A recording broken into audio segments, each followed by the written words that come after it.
Nah, logistik itu kalau nggak salah memang datanya data tahun 2024 ya, saya dapat informasi sekitar 70 triliunan untuk potensinya. Itu perputaran uang. Perputaran uang ya. Sedangkan untuk yang logistiknya itu 4.000 triliun begitu ya. Jadi kalau kita analogikan sebagai kue gitu ya. Nah, kurir itu kuenya cuma segini, logistik segini gitu ya. Nah, sehingga kan kalau lihat dari market size-nya itu kan logistik lebih gede. Nah, sehingga kami di pos sendiri dengan melihat peluang itu yang saat ini akan ada banyak peluang itu, sehingga kami merubahlah dari pos Indonesia ke pos in. Makanya kalau Bapak Ibu tahu bahwa pos Indonesia kan sekarang berubah ya, jadi pos in, mulai dari logonya, dari warna bajunya juga, termasuk arah perusahaan, sehingga logistik itu kami nantinya akan lebih fokus ke logistiknya, bukan ke kurirnya. Karena tadi peluang di logistik lebih gede. Ada nggak bedanya, Pak? Yang lulusan S1 logistik. Oh ya beda lah, sama beda. Kan ya beda dari pengetahuannya.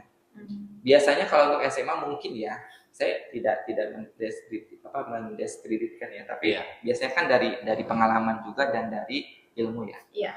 Karena logistik ini kan tidak terbatas hanya proses transportasi, warehousing dan sebagainya untuk yang dalam negeri. Benar. Tapi justru sekarang lebih mengarah ke luar negeri gitu ya.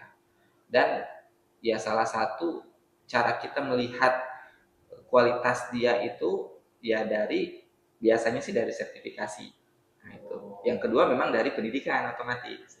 Karena ya pastilah kita pasti kelihatan bedanya antara lulusan dari SMA, lulusan dari logistik gitu ya, ataupun S1, S2 gitu ya.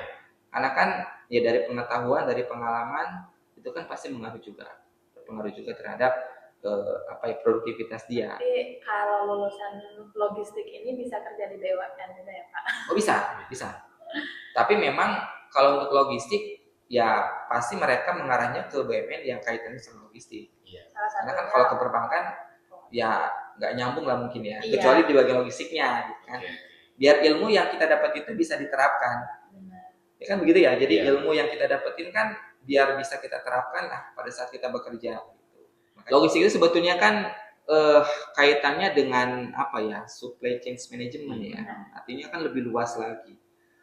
Logistik itu ya kaitannya kan ada yang transportasinya, ada pergudangannya, ya kan, ada masalah ekspor importnya.